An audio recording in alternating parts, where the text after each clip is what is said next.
पाठीमागं भोगोली वाजायचा आवाज बंद झालेला, म्हणजे जेवण तयार झालेला. तुम्ही सकाळपासून आलेला आहात, बऱ्याच अडचणी आहेत. कार्यक्रम अमनापूरहून, अनुगडेवाडी, धनगाव, वाह्यापूरहून या ठिकाणी माझ्या बऱ्याच भगिनींची मनोगत ऐकली. फार मजा आली. सगळं वैतागले संसारात. तीच हितवडी सासू, लगीन ठरणारी कटकट करणारी नणंद, तीच नवऱ्यावर पदरात टाकलेली 2 कारणी आणि तोच नवरा. याच्यामध्ये काही बदल नाही. इकडं फक्त एकच वाक्य बदल, तीच टपरीवर बसलेली पाहिजे. आणि अशा व्यापामध्ये 25 वर्षांनंतर या सगळ्यांना वाटलं, बास नको बाबा, हे संसाराचं रहाट गाळगं. आपली जी प्रगती विद्या मंदिरची जी शाळा होती ना 5वी ते 10वी, तीच बरी होती. आणि या प्रपंचातून तुम्ही सगळे कुठं तर रिलॅक्स झालं पाहिजे. आपल्या विचाराची आदानप्रदान झाली पाहिजे, संवाद साधला पाहिजे. म्हणताना आपण एकत्रित आहोत. तर आजकाल मोबाईलचं युग आहे. माझ्या माहितीनुसार सगळेजण तुमच्या संपर्कात असतील. आज विदिन सेकंदामध्ये जगातला प्रत्येक माणूस गाडी काढून आपल्या जवळ येतो. मात्र आपल्या जवळचा माणूस आपल्या हृदयाच्या किती जवळ आहे याचा शोध किंवा भांगपत्ता लागत नाही. प्रत्येकाच्या हातामध्ये मोबाईल आहे. लग्न झाल्या सुरू आहे पाटावरती, अंतरपाठमध्ये धरलाय, तरी नवरीकडे सेल्फी करते, नवरा तिकडे सेल्फी काढते. परत ज्योतिबाला एक वावर जत्रा असं गेले रविवारी बघितली. तर वावर जत्रा चालू असताना तिकडनं मुलीच्या आईचा फोन आला, तेवढे काय चाललंय? अगं मम्मी, मी सेल्फी मोडवरती देवाला प्रदक्षिणा घालतो. म्हणजे प्रदक्षिणा घालतेस ठीक आहे, पण नवरा बदलू नकोस. मग तिच्या लक्षात आलं, सेल्फी मोडच्या नादामध्ये आपण दुसऱ्याचीच करगळी पकडली. म्हणजे इतकं मोबाईलच्या आहारी आपण गेलेलो आहोत. परवा एका पुण्यामध्ये शाळेमध्ये कार्यक्रमाला गेलो. पोरांना म्हणलं, कार्ट्यानं अभ्यास करताय का? कार्टी म्हणजे नाही करत. मी म्हटलं, का करत नाही? आमचा अभ्यास कोण घेत नाही. का घेत नाही? आमची मम्मी सदा कदा मोबाईलवर असते. बस मग काय करते? मम्मी स्वयंपाक करताना मोबाईल, खाताना मोबाईल. म्हणजे काय असेल, प्रत्येक गोष्टीत मोबाईल. टीव्ही बघताना सुद्धा मोबाईल. रात्री 12 वाजेपर्यंत मालिका बघितल्यानंतर सुद्धा हायलाइट्स दुसऱ्या दिवशी दुपारी 2 वाजता मोबाईलवरती बघते. म्हणजे स्वयंपाक कसा करते? म्हणजे ह्या हातात मम्मीचा मोबाईल असतो, ह्या हातामध्ये उलताना असतं, तव्यावरती भाकरी असते. मालिकेतल्या हिरोईननं सासूचं थोबाड फोडलं की मम्मी धोनीसारखा हेलिकॉप्टर शॉट मारते. म्हणजे काय होतं? म्हणजे भाकरी चुलीत आणि तवा आमच्या पप्पाच्या पाठी. काय सांगायचं? मी म्हटलं, कार्ट्यानो, तुझ्या मम्मीला जर मोबाईलचं एवढं याद असेल तर पप्पा अभ्यास घेत नाही का? ते म्हणले, पप्पाचं काय सांगायचं? रेंज येत नसतं की कवा कवा झाडा उचलतो. कधी कधी आपल्या गॅलरीत शेजाऱ्याच्या गॅलरीत, शेजाऱ्याच्या गॅलरीत 4-5 मजले असं पळत पळत जातंय आणि रेंज आल्यानंतर मेसेज पिक करून वाचला, वर्ण खाली उडी मारतंय. कळते खाली काय गॅलरी शेजाऱ्याची संपली. मी म्हटलं, कार्ट्यानो, मोबाईलमुळे जर माणसं माणसात येत नसतील तर आज घरात गेल्या गेल्या तुझ्या आईच्या हातातला मोबाईल घ्यायचा, फरशीवर ठेवायचा, एक मोठा लोखंडी काळापुरतं धोंडा घ्यायचा आणि आईच्या मोबाईलवरती घालायचा. कार्यक्रम झाला. नाझरे सर माझ्यासोबत होते. ऑफिसमध्ये चहा नाश्ता सगळं कॉफी झालं आणि मी गाडी बाहेर काढण्यासाठी या गेटवरती आलो आणि मी गाडी लॉक खोलतोय, पुढ्यात पाठीमागणे पोरगा आला. माझा असा जॅकेट धर पाठीमागे ओढलं. मी म्हटलं, काय काय झालं? आवडलंय काय? तर बायकोनं सांगितले, जसं आहे तसं जायचं, परत घ्यायला ताप नाही, मला बसला पाहिजे. सर, पहिलं केळी घ्या माझी. मी म्हणते, काय गुड न्यूज आहे? आता गुड न्यूज द्यायचं वेळ सांगितलेलं आहे. पण मग परीक्षेत पास झालास? नाही. नंबरात आलास? नाही. आणि मग काय तुझ्या पप्पाला लाटणी लागली? नाही. अहो, पहिलं पेढे खावा, हे पाणी घ्या आणि मग मी तुम्हाला सांगतो. मी मग 3 झाडाखालीच त्या काट्यावरती बसलो. 5 पोरं त्या काट्याने पेढे माझ्या नारळ्यामध्ये पोकलं. बिस्लरीच्या अर्धी वाटणी रिती केली. ते बाबा म्हटलं मला पुढच्या कार्यक्रमाला जायचं, सांग. सर तुम्ही जे सांगितलं ते मी केलं. मी म्हटलं काय केलंस? घरात गेलो, मम्मीच्या मोबाईलवर मोठा धोंडा घातला. मी म्हटलं मम्मी भांडे आली काय? पदर पोचून बागड्या वाग असावं. नाही म्हणते. मम्मी तुला काय म्हणली नाही? शिवाय दिली नाही? कुणी आयडिया सांगितली नाही? असं बोलली नाही? नाही म्हणते. मम्मी न म्हणते पर्स मधून 500 रुपयाची नोट काढली. बंड्या लेका, ही आयडिया ज्यानं तुला शिकवली म्हणजे मोबाईलवर धोंडा घालायची, त्याला 1 किलो पेढे घेऊन दे. का? अरे लगीन झाल्यापासून एकच मोबाईलचा हँडसेट वापरून फार बोर झालो. इन्शुरन्सचा उद्याचा 1 दिवस, 1.5 लाखाचा आयफोन एक्सचेंज ऑफरमध्ये मला परत मिळणार. मी म्हणलं तुझी मम्मी लई चांगली रे, पुढच्या वक्ताला आल्यावर मी तिला उरू घ्यायची माझी इच्छा आहे. किती सही मी मावली. मला सांग तुझ्या पप्पानं काय केलं? आमच्या पप्पानं बुटानं हाणला. म्हणलं पप्पानं बुटानं हाणला? पप्पा रागवले ना, बूट फाटोसवर हाणला. पप्पा म्हणते बंड्या गाडवा लेका, हा धोटा मम्मीच्या मोबाईलवरती घालायच्या ऐवजी मम्मीच्या टपुऱ्यात घातला असता तर तुला नवीन मम्मी मिळाली असते. काय गमून असतं या बंड्यासाठी टाळा माझं. कारण मोबाईलच्या युगामध्ये जग जवळ आलं, माणसं माणसापासून दूर गेली आणि तब्बल 25 वर्षानंतर ही पात्र या खरक्याच्या दिशेनं त्याला झेप घ्यावीशी वाटते. हल्ली अंमलात आहे, बरोबर आहे ना? पण खरटो प्रगती विद्या मंदिरचा आज गुरुवाडीवाडी आहे. तुम्हा सगळ्यांचं अभिनंदन. ही आयडिया ज्यांच्या डोक्यात आल्या त्यांचं अभिनंदन. कारण हे सदासची होत नाही. ही आवडते मज मनापासून शाळा, लाविते लळा ही जसा माऊली बाळा. हे प्रगती विद्या मंदिर म्हणजे तुमची माऊली आहे, माय आहे. बऱ्याच जणांनी मनसोक्तपणे या ठिकाणी मनोगत व्यक्त केलं. बऱ्याच जणांचा घेर अडकला, डोळे पाणावले, आता इथून पुढं बोलणं होत नाही. कारण माझे शिक्षक या व्यासपीठावरती आहेत. अरे आजच्या या कलियुगामध्ये शिक्षकाबरोबर पालमध्ये क्लास लावून बसणारे विद्यार्थी आपण बघतोय. पण आज ही शिक्षकांची आदरयुक्त भीती इतकी मोठी आहे, इतका संस्कार आहे. शिक्षकांच्या नजरेला नजर घडवण्याची ताकद आम्हा विद्यार्थ्यांच्या मध्ये नाही. कारण तुम्हाला शिकवणारे शिक्षक त्या पात्रतेचे आहेत, त्या संस्काराचे आहेत, त्या आचरणाचे आहेत. या माणसाने मान्यवरांनी तुम्हाला आयुष्याची बेरीज वजाबाकी गुणाकार भागाकार लिहिणं वाचणं ग्रामर आयटागोरस हे एवढं शिकवलं नाही, तर जीवनाच्या या शाळेमध्ये जगण्याचं तंत्र आणि मंत्र तुम्हाला शिकवलं. खऱ्या अर्थानं तुमच्या जीवनामध्ये प्रगती कोणी केली असेल अंकुश सर, तर या प्रगती विद्या मंदिरामुळं आज एकेकाळी बूट सूट टाय लावून बसमधनं जाणारे विद्यार्थी लाखो रुपये फी घेणाऱ्या शाळांच्याकडे घोडा एका बाजूला शेतीकडं लागलेला आहे, रांगा लागलेल्या आहेत. या शाळेमध्ये शिक्षण दिलं जातं, मुलं सध्या केली जात नाही. परवाच आवटे दादा मी कराडावरून गाडी चालवतो आणि एक तरुण आणि त्याच्या पाठीमागे उंच शीटवरती बसलेली तरुणी त्यांनी अब्रॉड म्हटला होता, स्टेटसवर गळ्यामध्ये अडकवला होता. अर्थात ते डॉक्टर असणार आहेत. अचानक माझ्या गाडीच्या आडव्या आले तर माझ्या तोंडातून एक विषया टिंबटिंब हा शब्द निघाला. कर्मवरती शीट ब्रेक मारला, बायका पोरं उचलून पुढच्या शीटवरती आदळले. त्यामुळे काय गाडी चालवता का काय? मी म्हटलं माझा काय दोष बघ. ते 2 डॉक्टर भावी डॉक्टर येतात. मी म्हटलं ए भावा ए दिदे आता काय कळतंय का काय, जरा दमानं जावा. मग आम्हाला उशीर झालाय होताय.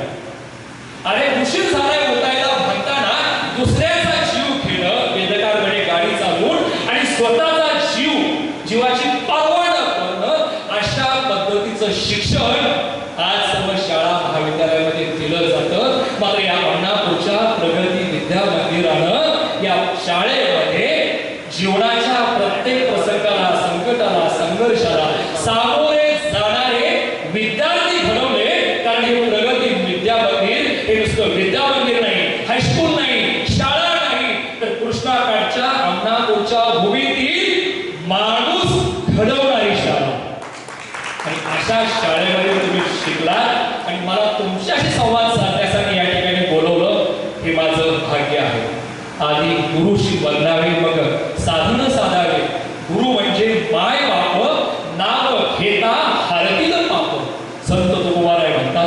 आपल्या विद्यालयाचे माजी मुख्याध्यापक आदरणीय पी.डी. राणे सर, सौभाग्यवती Rane madam, Shinde madam, P T. Patil sir, Vrushali Patil madam, Phadtare sir, Devanand Kamble sir आणि आपल्या विद्यालयाचे मुख्याध्यापक विद्यमान आणि आमचे मार्गदर्शक आदरणीय जीवन कांबळे सर.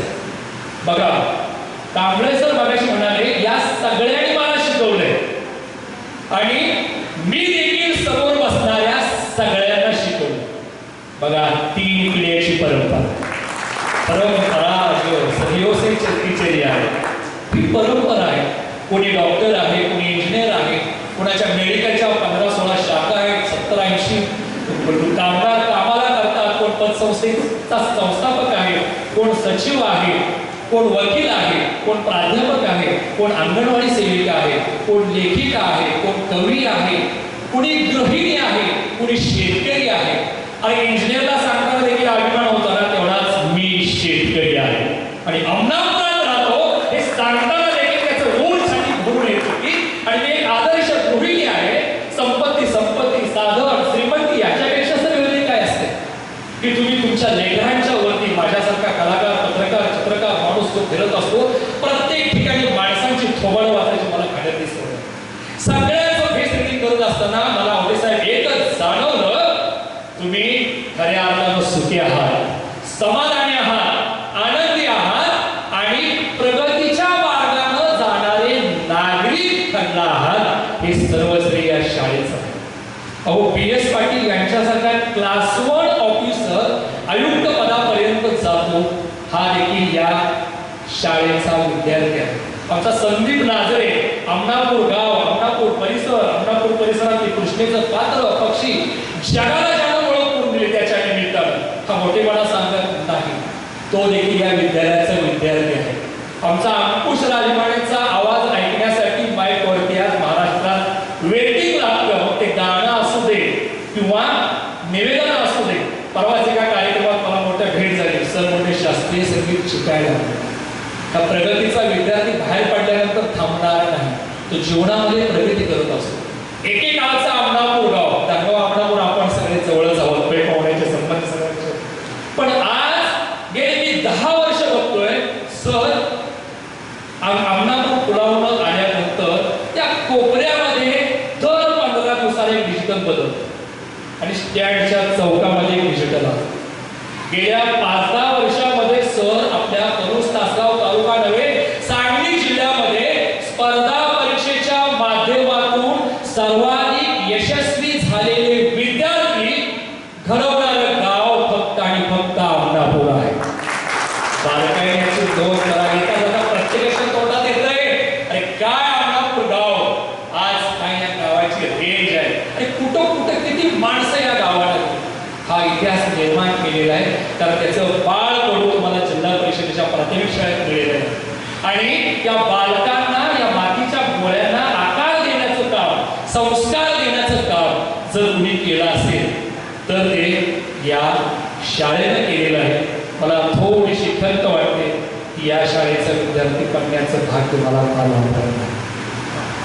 अजून मला पुढे 7 जन्म देवानं राखून ठेवले असतील तर या प्रगती विद्या मंदिरचा विद्यार्थी व्हायला मला इतकी अभिमानास्पद गौरवास्पद कामगिरी या शिक्षकांनी केलेली आहे.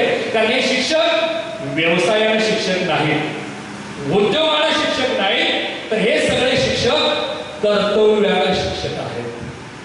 म्हणताना काबिल असणारे विद्यार्थी आज तुमच्या रूपानं या ठिकाणी भेटेल. असाच माझ्या शाळेचा फार वर्षापूर्वी एकदा गेट टुगेदर होतं. सगळ्यांनी परिचय करून दिला. मी पण असं त्या काळात अंकुश सर तुमच्यासारखं मला फार बोलता येत नव्हतं आणि कुणीतरी माझं पहिल्यांदा नाव घेतलं आणि मी आपला परिचय करून द्यायला. मी शरद जाधव, अमुक शाळेचा विद्यार्थी, अख्ख्या शाळेमध्ये मी कामाला आहे. मुख्याध्यापक बाई म्हणल्या प्रगती, 2 मुलं आहेत आणि एकच बायको आहे. अशा गमती सुमती इथं आल्यानंतर असं होतं सगळं. मागाशी कोणतरी दिवसच होतं, अगं बोल काय असतेस, नवऱ्याला बोलतेस तसं बोलायचं वर जाऊ, आणि इकडं बायकोच्या पाठीमागे बोलतोय तसं बोलायचं. आता ही भानगड वेगळीच असते. गुरुजनांच्या पुढं बोलताना फार लाजरे सर, तुम्हाला देखील मी माझा आणि तुमची बॅगचा फार बदल नाही, 2-3 वर्षाचा असेल तरी मी देखील अशाच एका शाळेमध्ये तुम्हाला घेऊन जातो. शाळा म्हणलं की इन्स्पेक्शन असतं, बरोबर आहे का? आता जुन्या प्राप्ताची इन्स्पेक्शन, चैताच्या महिन्यात एक परीक्षा, त्याच्याबद्दल दिवाळीच्या अगोदर एक परीक्षा, मॅडम बरोबर आहे ना? 2 सामायिक आणि वार्षिक, त्याला प्रथम सत्र द्वितीय सत्र. आणि चैताच्या महिन्यात ज्योतिबाची यात्रा चालू झाली की साहेब इन्स्पेक्शनला येणार. आता तुम्हाला सगळ्या लोकांना माहित आहे, इन्स्पेक्शनला साहेब आल्यानंतर त्या काळातले हेड गुरुजी सांगायचे, चहा कोणाच्या, दूध कोणाचा आणायचं, साखर कोणाच्या, देशी कोंबडं कोणाच्या आहेत, आणि इन्स्पेक्शन पार करायचं. गुरुजीने आम्हाला सांगितलेलं असायचं, साहेबांनी कंचबी प्रश्न विचारतो, ज्ञानाला शिकवू द्या, कर्म शिकवू द्या, हात वर, असा हात वर झाला. हात वर 100% असले की साहेब विचाराच्या भानगडीत पडतो. मग आम्ही कोण, ज्याला येतंय हुशार ब्रिलियंट, A+ वाले हात वर, B+ वाले काटकोट, कस रेडिंगचे गाडीच्या वायपर समोर येतही पहिला असा हात वर केला तर साहेबांनी विचारलं काय, गुरुजी पाठ सरकतात. आणि जी डस रेडिंग असते घ्यायची असं असतं, साहेब केल्यावर बॅट बॉलला खेळायला जायचं नदी काढतात कोणाला, काय गमती असायच्या बघा. साहेब वर्गामध्ये आले, खळ्यावरती सुविचार एका मुलाने दिला होता, तमसो मा ज्योतिर्गमय. साहेब सुविचार शाळे कुणी लिहिला? आता ज्या कार्ट्यानं लिहिला होता तिची मसी लिहिली होती, आईनं गेलो पुन्हा काय ठेवलं होतं, आपल्या कृष्णा काठची हीच बोंब असते शाळेला दांडा मारायची. मग गुरुजी म्हणले छान सुविचार कुणी लिहिलाय ना? एवढ्या साहेब म्हणावं, गुरुजी जरा गप्पा, मी आहे ना, मला सांगा या शिविचाराचा अर्थ काय? आता गुरुजींनी जरा कानाला लावलेल्या पेन्सिलला डोकं टपुरं खाजवलं. गुरुजी म्हणलं, गाढवानो, निदान त्याला तुम्हाला नाही कळलं त्याचा अर्थ, मास्तरला कळलं असा तरी स्वल्प सुविचार लिहून जावा गेले बरोबर. तमसो मा ज्योतिर्गमय असं म्हणल्या चंद्यानं असा हात वर केला. ओ साहेब, मी असं म्हणतं ते मी म्हणत उभा राहिलं, चड्डीचा हात सोडलं. कबड्डी खेळताना हुकं तुटली होती. जुन्या काळात बेल्टचा शोध लागलेला नव्हता, करुऱ्यामध्ये चड्ड्या कोंबून आपण पोरे आणि वर खाली झाल्या सगळ्या पुढे आव्हान. मास्तर बदलेल, चड्डीवर खिगळं तरी लावायची लाल डेंजर आणि साधारण इन्शर्ट करत जाऊ. अशा आडीवाडीच्या प्रसंगी पाठीमागचं पंख खाली सोडायचं, पुढचं उभं जायचं. साहेब म्हणते, गुरुजी गावा सांग सुविचारचा अर्थ. चंद्या उठलं, तुम्हाला सांगायचं हतुब्याचा शब्द असं नाक कसा घासलं, सगळं मॅगी नूडल्स पासून काढल्या आणि चंद्या म्हणतोय कसं, साहेब तमसो म्हणजे तुमची, मा म्हणजे आई. थांबलं, साहेब तुमची आई.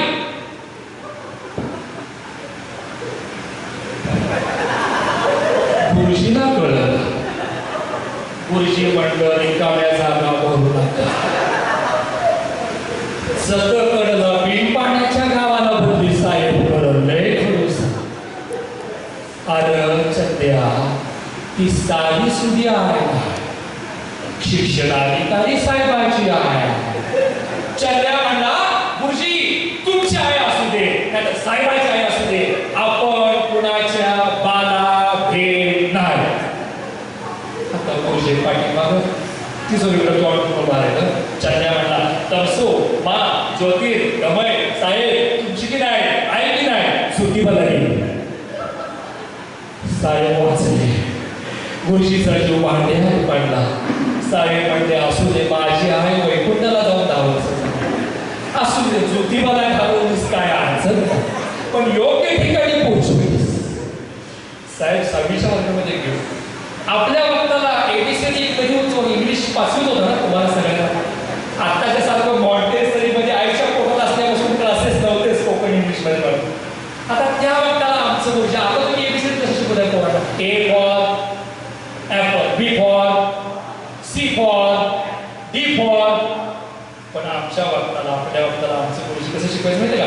A फॉर आवेची बायको, B फॉर बाबेची बायको, C फॉर चंद्याची बायको, D फॉर नगरेची बायको. पोरं असं म्हणल्यावर साहेब म्हणजे असू द्या असू अल्फाबेट्स ओळखता येतात हे महत्वाचं. कोपऱ्यात एक बसली होती मुलगी चिंगूर तिला होती उठ उठ उठ बाळ नाव सांग तुझं. चिंगू उठली नवा फरक आणला होता. ते फरकाचं दोन पंख घेऊन असं निसतं करते. नवा आहे आमच्या मामाच्या लग्नात आमच्या मामा मामीला घेतलाय. साहेब म्हणले बोलू नकोस स्प्रिंग बोर्ड कोलमाश मला सांग तुझं नाव काय. साहेब माझं की नाव चिंगू पण सगळे वर्गातील पोरं पोरी मला लाडानं ताई म्हणतात ताई. तेवढ्या तिकडचं पिंटी उठलं. साहेब माझं नाव सांगा. माझं नाव पिंटी आहे पण सगळी मला दाजीबा म्हणतात दाजीबा. काय त्या काळातल्या शाळेतल्या मुलांचं स्किल होतं आणि शब्दाची भाषेची जाण होती. ते म्हणते दाजीबा तुम्ही जरा बसा. ताई साहेबांचा नंबर घेतो. साहेबांनी घरावरती अक्षर काढलं डब्ल्यू. साहेब म्हणते पुढे दाखवा. आता ती ताई ओढली जरा टक्कुरं खाजवलं. तुम्हाला सांगायचं करगळीपासून आमच्यापर्यंत सगळी पोताडली पण खेळी जाऊ खुशी आगं आगं साहेब प्लेटचं पण आमच्या मम्मीला खावलं नाही. मागणाऱ्या शाळेमध्ये काढतेस सांग बरं अक्षर वळा. ती म्हणजे हो साहेब मी मगाशीच ओळखले ती यम फॉर मांग्याची बायको हाय पण तेवढी टपुऱ्यावर का उभी राहिल्या याचा विचार करायला लागला. ये म्हणजे डब्ल्यू तुम्हाला सांगायचं या मंगळामध्ये साहेब 7वीच्या वर्गामध्ये गेले. त्या वक्ताला रामायण मालिका टीव्हीवरती सर चालू होतं. आता रामायणामध्ये प्रसंग आला होता की परशुरामाचं धनुष्य कुणी मोडलं होतं. तुम्हाला माहिती असेल कुणी मोडलं होतं. रामानं मोडलं होतं सीता स्वयंवराला. तो रविवारी हा प्रसंग काढला होता आणि सोमवारी साहेब शाळेमध्ये आले होते. जुन्या काळात ब्लॅक अँड व्हाईट टीव्ही गल्लीत वार्डात एखाद्या घरावर असायची.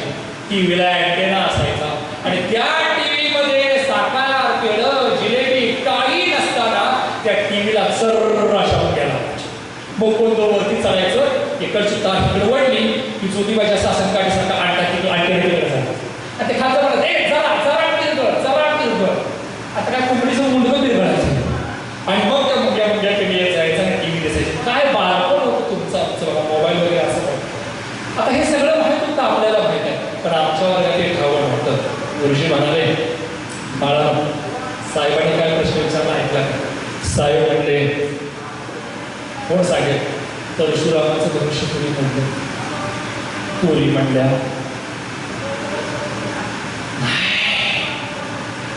आम्ही पैशावर बोलत नाही.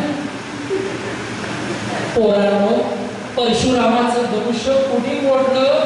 तू मोडलं गुरुजी. मी काल आमच्या मामाच्या लग्नाला गेलो होतो. माझ्या नाव घेतलं आमच्या पप्पाला मम्मीला बोलून आलो. पाठी बघा तो चंद्या तो हे बघा कुणाचं टकुरं फोडलं डोसकं फोडलं पाठी फोडली वय फोडली सायकल पंक्चर केली तर आपलं नाव घ्यायचं. त्या पैशाचं नाव घेतून आपल्याला विसरलं चालणार नाही. अहो त्या परवा पैशाची पेन्सिल चुकून पायावरून मोडली तर पैशाशिवाय घरात भांडायला लागली आमच्या पदर पचला पांगड्या मागं सारल्या आणि काय सांगायचं कलगी तुला लागला म्हणजे सवाल जगाचा. एकमेकीच्या झिंग्या उपडल्या तुम्हाला सांगायचं. आमच्या मम्मीनं 2 भांड्या भरल्या आणि त्याच्या मम्मीनं 2 भांड्या भरल्या. काय मोठा बिझनेस. सकाळ उठून गाडी दारात आली. केस घेणार केस. 500 रुपयाला पावशे केस. 100 रुपयाला 50,000 केस. काय म्हणते बघा म्हणते आणि आमच्या आईनं सांगितले पैशाबरोबर बोलायचं नाही. पुरी सांगणार त्या पोरं सांगणार त्या गुरुजीला कळलं परशुरामाचं धनुष्य कुणी मोडलं. गुरुजी तुम्ही तर सांगा. गुरुजी म्हणतात नाही हो नाही लई देऊ कोणाचे पोरं घडवले तुम्ही कशाला त्या परशुरामाचं धनुष्य मोडते. हेड गुरुजी सांगतो. आता मराठी शाळेचे हेड गुरुजी त्या काळात रिटायरमेंटला झालेला असायचे. हेड गुरुजी पोरांना येत नाही पुरीला येत नाही मास्तर येत नाही निदान तुम्हाला तर येते ना. साहेब सांगा जेवणाचे ड्रेस तयार झाले भाकरी फक्त ते भाकरी जाऊ दे म्हणे. तर मला सांगा परशुरामाचं धनुष्य कुणी मोडलं. आता जेव्हा आईला परशुरामाचं धनुष्य मोडलं. पाटील गुरुजी वाजा नाही गाजा नाही. अरे मी इकडे मास्तर आहे का पोट किती माझ्या पाठीमागं कामं असतात. तांदूळ नीट करायचं तांदूळ शिजवायचं पोरासनी भात वाढायचं बघुरी द्यायची माहिती द्यायला जायचं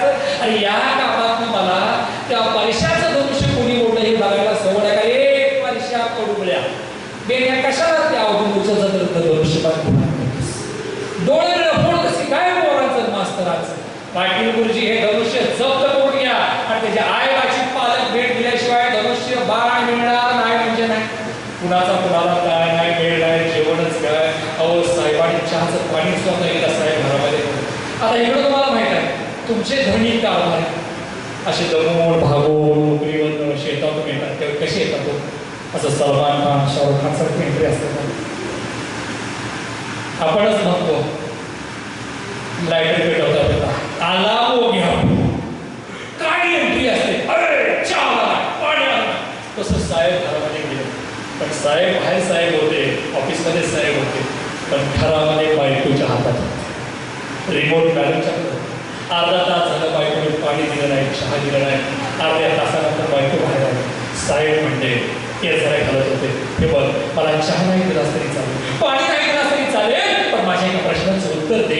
मला सांग परशुरामाचं धनुष्य कुणी मोडलं? बायको म्हणली कारभारी दैवती तापल्यासारखं तापू नका जरा पूर्ण म्या म्हणते त्या परशाचं गावठ्याचं धनुष्य कुणी का मोडलं? मोडल्याला दोन कडकं गाडीला मागून घेऊन आला असतासा तर चुलीवर चहा नसता का राटा शेजला दुपारीच गॅस लावलाय. एकदा टाळ्या वाजवा जोरदार त्या साहेब पाहिजे. खरं तर सर अशा पद्धतीनं 5वी 6वी 7वी 8वी 9वी 10वी पर्यंत आमचा हायस्कूलचा प्रवास होतो आणि आपलं 10वीचं वर्ष होतं ते फार महत्वाचं असतं. 10वीच्या वर्षामध्ये माझ्या जीवनातला नव्हे तर सगळ्या लोकांच्या जीवनातला आवडता प्रश्न असतो एकच, पहिल्या बॅचवर बसणारी ती. निरोप समारंभाला तिच्याशी 2 गोष्टी बोलाव्या, एखादी ग्रीटिंग कार्ड द्यावं, एखादं रेनॉल्डचं पेन आपल्या वक्ताला पेन त्याला द्यावा आणि परीक्षेला शुभेच्छा द्याव्या, एवढंच असतं. दुसरं काही नसतं आणि नेमकं हिथंच आमचं धाडस होत नसतं. आता त्या वक्ताला 10वीला मुलं सर पास व्हायची 35% शिकायला आमच्या वक्ताला असायचं. शाळेच्या हातामध्ये मार्क द्यायची नसायची एक चांगली पद्धत होती. त्यामुळं आम्ही पोरं तुम्ही आम्ही सगळे अभ्यास केलो म्हणताना आपण म्हणतो. 10वीचा निकाल आमच्या पुढच्या काही बॅचचा आमच्या सरपंच पांडादाचा पिंट्या 10वी परीक्षा दिली आणि ऑनलाईन निकालाची भानगड चालू झाली. ऑनलाईन निकाल का चालू केला आमचं तर पोर निकाल ऐकल्यानंतर काहीतरी बरं वाईट करतात. खरं तर आता ह्या निकालाचा आणि जगण्याचा माझ्या माहितीनुसार काही संबंध नाही. पायथागोरसचं प्रमेय, वर्तुळाचं क्षेत्रफळ, जीवन जगण्यामध्ये येते गावावर आहे. कंपनीत येतंय, रानात येतंय, दुकानात येतंय, मेडिकलमध्ये येतंय. एक पात्रता टेस्ट तुम्हाला सांगायचं त्या वक्ताला नापास होण्याची भीती बघा. 34 मार्क पडली, 30 मार्क पडली की पोरं नापास होते. सगळ्या गणितल्या पोरांनी ठरवलं हे बघा आज पहिल्यांदा इतिहासात ऑनलाईन निकाल लागणार आणि ऑफलाईन निकाल लागायला 10-15 दिवस आपले सर. आपण जर आपल्या पालकांना नापास झालो हे कळालो तर आपल्याला घरात ठेवणार नाही. जुन्या वक्ताला एकच गायला बसायचा कळल्या नापास झालास 10वी तर 4 वर्षी घेऊन देणार आणि 1 वर्ष तुझ्या गळ्यात बांधणार.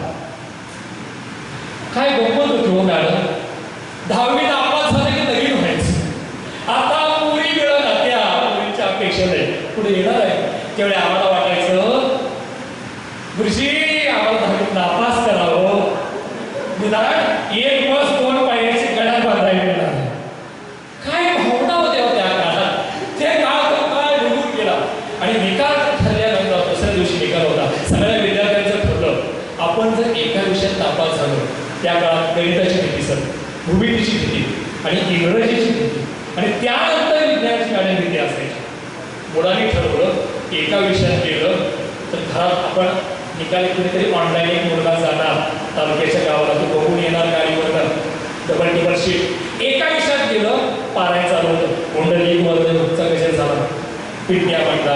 1 विषय गेला कुंडली, 2 गेलं वर्देव, 3रा गेला हरी, 14 पास म्हणला.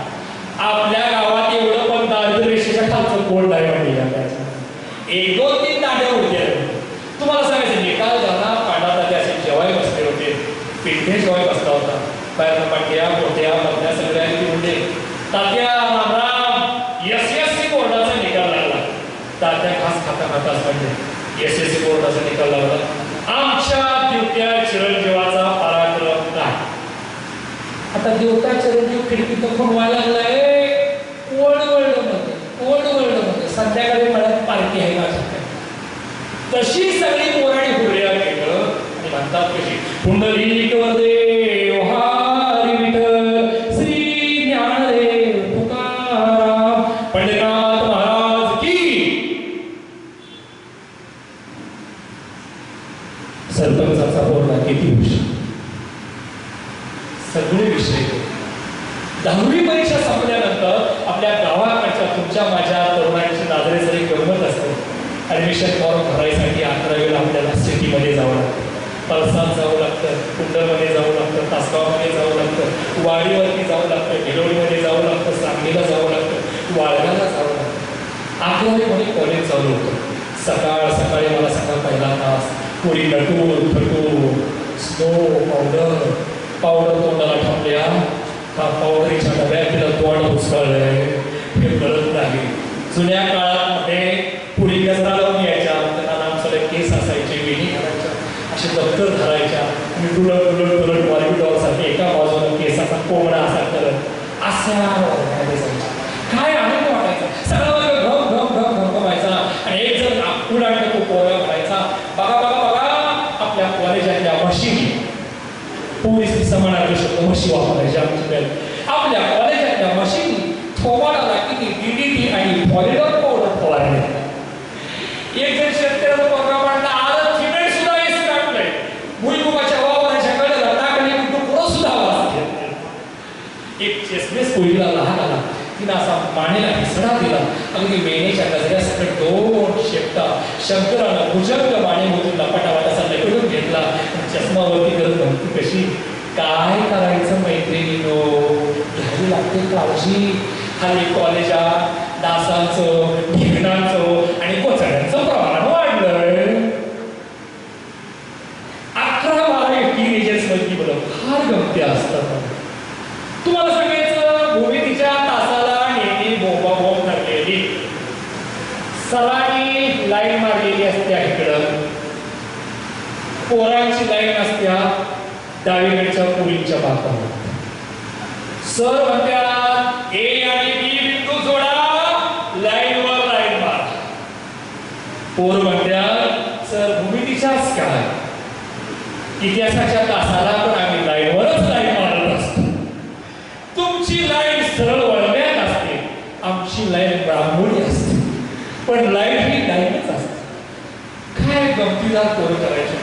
आणि पोरांना त्या काळात सवय होती बघा, आमच्या पिढीला किंवा तुमच्या पिढीला बोटावरती वही घ्यायची सरस आणि श्रीकृष्णासारखी गारा भिंगरी फिरवायची. आणि मुलांना बाईक लाईन मध्ये असत्या फळ्यावरती मुलींच्याकडे लाईन घालते असं चालतं. जिसमें है दम वो है बाजीराव सिंग.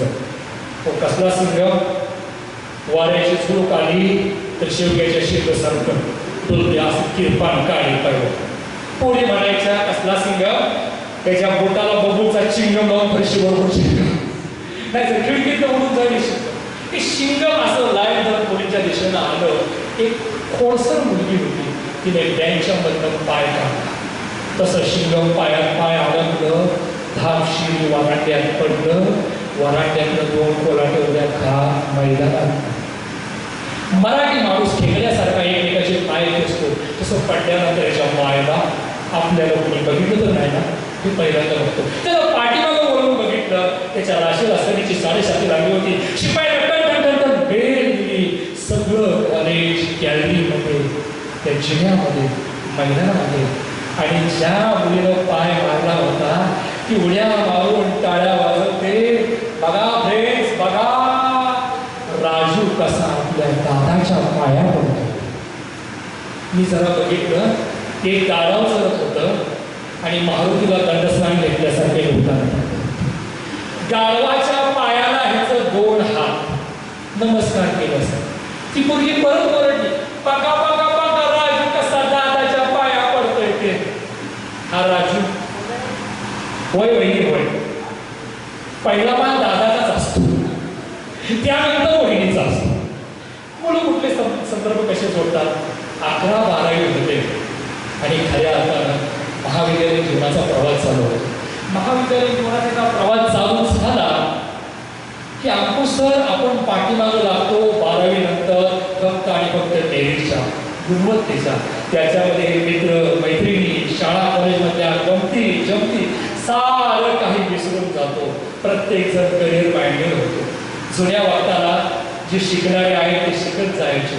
मुलींच्या बाबतीत माझ्या माहितीनुसार 12वी झाली आणि तिला कमी मार्क्स पडली की त्या मुलगीचे 2चे 4 हात तुमच्या आमच्या पिढीनं तेच अनुभवलेलं असेल. आणि त्यानंतर तुम्ही आम्ही संसाराच्या रहाट गाडग्या घालवलो. मगाशी आमच्या ताईनं सांगितलं, दादानं सांगितलं की तब्बल 25 वर्षाचा काळ गेला आणि या 25 वर्षात हे संसाराच्या रहाट गाडग्यातून कुठंतरी विसावा पाहिजे. माझ्या शाळेतल्या मैत्रिणीशी मला संवाद साधायचा आहे, मित्राशी संवाद साधायचा आहे म्हणताना मला गेट टुगेदरला अमरापूरच्या प्रगती विद्या मंदिरात जायचं आहे ही भावना निर्माण झाली आणि तुम्ही एकत्रित आला. फार गंमत असते. गेट टुगेदरची पहिली मीटिंग आमची सुद्धा नाझरे सर शाळेत झाली. पहिल्यांदा याच्यात मुलांचा पुढाकार असतो. आता गेट टुगेदर होणार म्हणणार नाही मला तर कसं झालंय त्याचं कोमाळ ओळखलं ना आम्हाला किंवा काय अशी होती. पहिल्यांदा चर्चा गेड मास्तराकडे कॅटलॉग घेतला जातो आणि ती आपल्याकडे दिली ती पलीकडच्या गेली. मग फोटो शोधायला नाझरे सरांचा परवा कोणाला सर म्हणजे फोट ठेवा का आमच्या बॅगचे फोटो शोधायला हवे. निदान एकमेकाचं फेसबुक नाही माहीत पाहिजे. स्वागत आपण कुणाचं करायचं हा प्रश्न आमचा सगळ्यांना निर्माण होतो. कारण प्रत्येकाची चर्चा एकच होते. अरे ती होती ना पहिल्या बॅगवर बसणारी डाव्या बाजूला चवळीच्या शेंगेसारखी अशी तडतड बोलणारी हा नाकावर राग असणारी. आता ती चवळीच्या शेंगेची शेवग्याच्या शेंगेत रूपांतर झालं असेल का खाऱ्याचा भोपळा झाला असेल. काय पोराचे विचार असतात काय संबंध असतो. दुसरा बोलतो अरे तुला मुलं किती झाली असतील. 1 2 मुलगा आहे का मुलगी आहे. मी म्हणलं क्रिकेटच्या टीमची मालकी आहे काय दत्तक घेतोस तुझा आई बाबीला खेळायला लागतो. फार मोठे प्रश्न असतात मुलांचे. बघा त्यानंतर प्रत्येक मुलगा आला पाहिजे तशी प्रत्येक मुलगी आली पाहिजे. मुलाला 2000 मुलीला 500 कारण या बाहेर वाचणी आहेत ते येणार आहे. मग असं शोधताना एका मित्राला माझ्या वाटलं अरे ती पहिल्या भागावर बसणारी ती आहे ना ती चवळीची शेण ती आली पाहिजे. पाठीमागच्या भागावरच्या लोकांचा आळस एकच म्हणतं हे बघा फक्त मैत्रीणच आली पाहिजे. तिच्या नवऱ्याला नो एंट्री. 3 वर्ष गणिताचा मास्तर आणि पेटीचा मास्तर मोग्या होऊन आमुष करून आपल्या मांडून बसला तेवढं थोडा आहे. अरे एक दिवस तिच्याशी संवाद साधतो मग बरोबर ह्याच्यामध्ये 8 दिवस निघून जातात आणि शेवटी गेट टुगेदर शाळेत घ्यायचं हॉटेलवरती घ्यायचं पर्यटनस्थळी घ्यायचं अशी सगळी चर्चा चालू होते. प्रत्येक ठिकाणी फोडाफोडी होते. प्रत्येक जण तयारीला लागतात. निमंत्रणं दिली जातात. स्थळ काळ वेळ ठरवला जातो. सगळ्यांना ओढ एकच असते जो गौरी गणपतीच्या सणाला माहेर वाशिन तशी वाट बघत असते. बंधू येईल माहेरी न्यायला गौरी गणपतीच्या सणाला. तीच भावना प्रत्येक लेकीची आणि प्रत्येक लेकराची होते. कारण त्याला त्याची शाळा म्हणावत असते. त्याची शाळा बोलवीत असते. त्याला त्याच्या गुरुजनांच्या चरण कमलावरती मस्तक टेकून सर मी असा माझी ही प्रगती त्याला दाखवायचं असते. सर मी तुमच्या शाळेमध्ये नुसता पास झालेलो नाही तुम्ही माझ्यावरती एवढं संस्कार केलेले आहे की जीवनाच्या शाळेमध्ये देखील मी उत्तीर्ण झालेले आहे. मी उत्तीर्ण झालेलो आहे म्हणताना मला गेट टुगेदर नाही व्हायचं. ही भावना फार मोठी भावना आहे.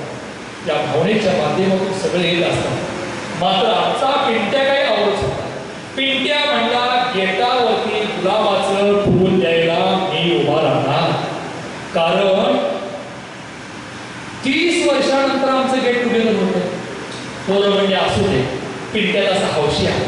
त्याच्या बहिणीचं स्वागत जर तो करणार असेल तर आपल्याला काय आमचं सगळं म्हणजे जातो तिकडं त्या गेटावर काय बाहेर उभं असतं. आणि बरोबर कारक्याने पिंट्याच्या ठिकाणी उभा राहिला त्याच्या पाठीमागं 5 फूट मंडप आहे. आणि पिंट्याला सांगितलंय पिंट्या म्हणजे आम्ही मोराबाण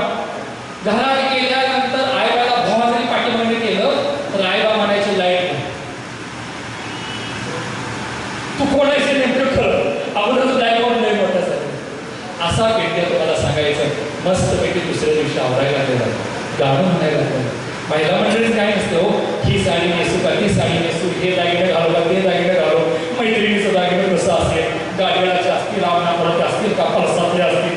बायकांचं वेगळंच असं लग्न ठरतं. पुरुषांचं लग्न एकच बघा, दुकानात जायचं, डांबरीकरण रस्त्याचं करायचं, मस्तपैकी बत्तीस कापडे घालायचे आणि म्हणल्या तुम्हाला सांगायचं पेटल्या गाणं गोंधळायला लागलाय. बायको म्हणते काय स्वारी लय कुशीत दिसते, आज लय शिळे घालायला लागलेली आहे. भांड्या म्हणतो कसं, पुन्हा वाटते जावे शाळेत शिकायला नसावी नसावी, पुन्हा वाटते जावे शाळेत शिकायला नसावी मसावी. बायको म्हणते पदरात पडली ती सोसावी, मी स्वयंपाक केलाय आधी तुम्ही भांडी घासावी. काय सांगायचं हो, पुरुषाचं लय हाल. तुमचे नवरे जसे नको असतात तशा आमच्या बायका किती आम्हाला गेट टुगेदरला जाताना भांडी घासल्याशिवाय सोडत नाही.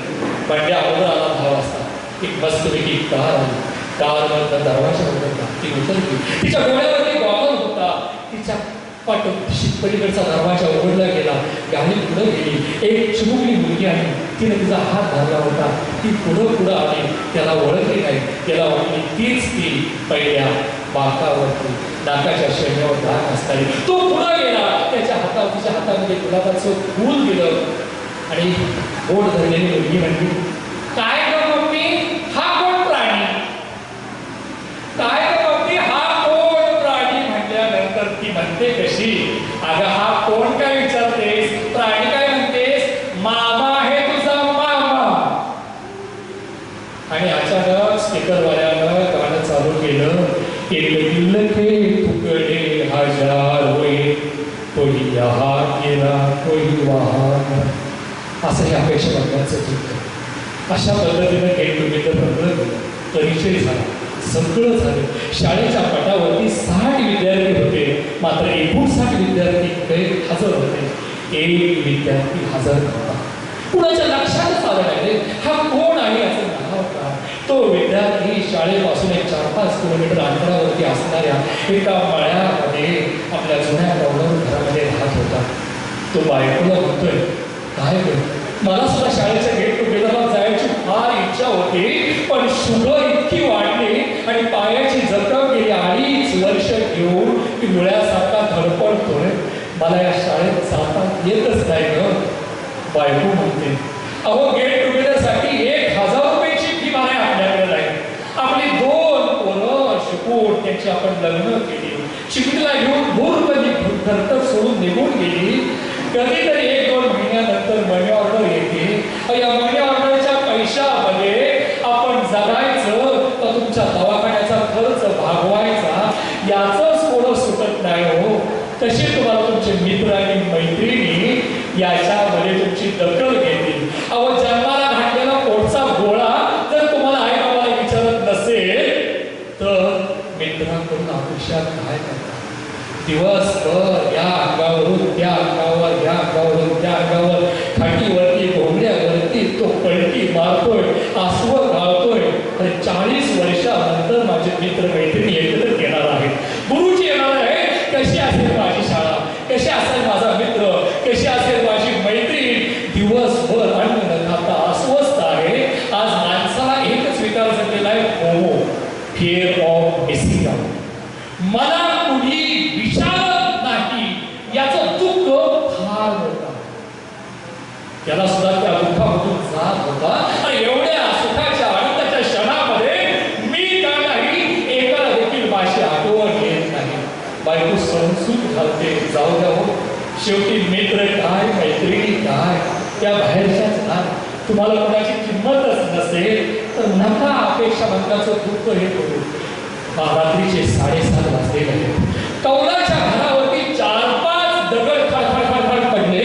आणि तुम्हाला सांगायचं, अचानक बायको गेली, तिला दाराला कडी लावायसाठी गेली. अहो मळ्यात वस्तीवरचं एकच घर, 7:30 वाजता घरावरती दगड पडतात आणि कोण तर ओरडते.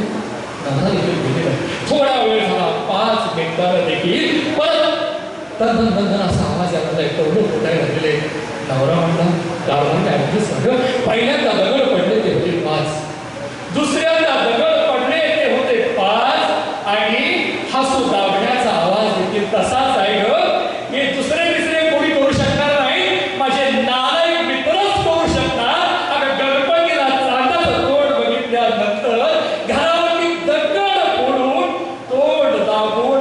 गल्लीतनं पळायचं काम आम्हीच करतोय ग.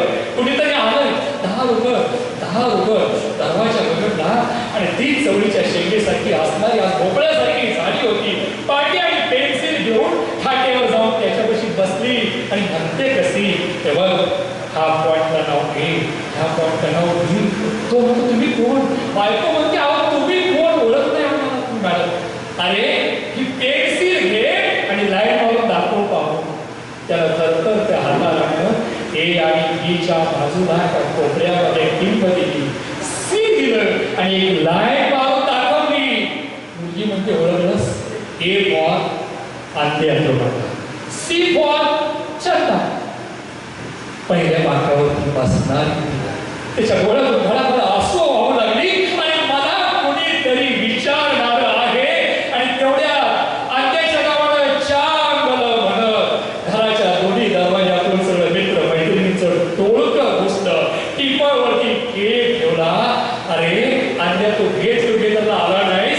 60 पटातला एक विद्यार्थी मायनस होता, म्हणताना 7:30 वाजता तुझ्या घरात येतोय आणि तुझ्या हस्ते केक कापून मी आम्ही गेट टुगेदरचा निरोप घेतोय. त्याला हसावं केलं ना नवरा बायकोला कळू शकलं नाही. आणि अचानक त्या दरवाजातून वाट काढी त्या गावाच्या शेजारी असणारा मेडिकल वाला असं तो टचकन उभा राहिला. अगं 4 महिने कोरोना महिन्यावर पाठवलेली नाही. हा त्या मेडिकल वाल्याचं बिल कसं भागवायचं? तो पुढे येऊन त्याच्या हातावर एक पिशवी देतोय. अण्णा काका तुमचं बिल त्या मित्र मैत्रिणी भागवलेलं आहे. अहो एवढंच काय, तुम्ही जोपर्यंत जिवंत आहात तोपर्यंत तुमच्या औषधाची दवाखान्याची जबाबदारी त्या 40 वर्षापूर्वीच्या तुमच्या SSC बॅचच्या मित्रांनो, ही असते हे असतं गेट टुगेदर. भगवान श्रीकृष्णाचा मित्र सुदामा होता. सुदामाची बायको म्हणाली, अरे लय मोठा राजा तुझा मित्र आहे ना, जा त्याच्याकडं आणि पैका आडका सोनं दाणं धन धान्य घेऊन ये. अरे सुदामा बायकोनं परचुकीत बांधलेलं कच्चं पोह घेऊन गेला. या भगवान श्रीकृष्णानं अगदी त्या राजमहालातील वेगवेगळ्या मेजवानीच्या ताटाला बाजूला सारलं आणि मित्राचे पोहे खाल्ले. सुदामा परत घरी आला. अरे फाटकी जोडी म्हणून एका श्रीमंत मित्राच्या दारामध्ये गेलोय, पण माझा स्वाभिमानी तेवढाच मोठा आहे. मी त्याच्या पुढे भीक नाही मागणार, लाचार नाही होणार, कारण त्याचं माझं मैत्रीचं नातं आहे. सुदामा गावामध्ये गेला तर सगळं शहर सुवर्णमय झालं होतं. त्याला त्याचं घर सापडत नव्हतं. कुणीतरी सांगितलं, सुदा महाराज की कृष्ण भगवानाने जादू केलेली आहे, हे तुमचं घर. अरे गेट टुगेदर असावं असं, मैत्री असावी अशी. अरे दोस्त फटका असता म्हणून काय झालं? तो स्वाभिमानाला ज्याच्याकडे आहे तो मागू शकत नाही, आणि ज्याच्याकडे आहे त्याला मित्रानं मागितल्यानंतरच द्यावं असं नाही. असं कृष्ण सुदामाचं मैत्रीचं नातं तुमच्यामध्ये निर्माण झालं पाहिजे. हे खऱ्या अर्थानं गेट टुगेदर. बंगला असेल, गाडी असेल, माडी असेल, ते तुम्ही कोणाला शेअर करू नका. जो मित्र झोपलेला आहे त्याला उठवा, जो उठलेला आहे त्याच्या पोटाला हात द्या आणि त्याला चालवायला लागा. जो चालतोय त्याला पळवायला लागा, जो पळतोय त्याला घोड्या मारायला लागा. कारण तुमच्या सोबत तुमचा मित्र, तुमची मैत्री त्याच वेगानं त्याच गतीनं प्रगती करेल. यासाठी तुम्ही पुशअप करा. त्याच्या जीवनाच्या गाडीला एक ते धक्का मारा, कधीतरी फोन करा, मेसेज करा. बाई ग तुझं कसं आहे, बाबा रे तुला काही अडचण आहे का, एवढंच विचार. खऱ्या अर्थानं गेट टुगेदर संपन्न होईल. उद्या तथागत गौतम बुद्धांची अंकुशर जयंती आहे. भगवान गौतम बुद्ध म्हणतात, एकदा का तुम्ही पाय वाटेवरून चालाय सुरुवात केली, एक पावलं टाकली की मार्ग तुम्हाला आपोआप सापडेल. त्या मार्गावरून फक्त इकडं तिकडं न बघता ध्येयाच्या दिशेने वाटचाल करीत राहा. तुमच्या जीवनामध्ये यश मिळाल्याशिवाय राहणार नाही, जीवन आनंदी झाल्याशिवाय राहणार नाही. या फुलाच्या पायघड्यावरून, या पुष्पवृष्टीवरून माझी प्रत्येक बहीण, माझा प्रत्येक भाऊ आणि माझा प्रत्येक गुरुजन या पाय वाटेवरून चालत या ठिकाणी आलेला. पायवाट तुम्हाला सापडलेली आहे. चालत राहण्याचं काम तुमचं आहे. धन्यवाद. तुम्हा सगळ्यांना शुभेच्छा देतो. जय हिंद. जय भारत.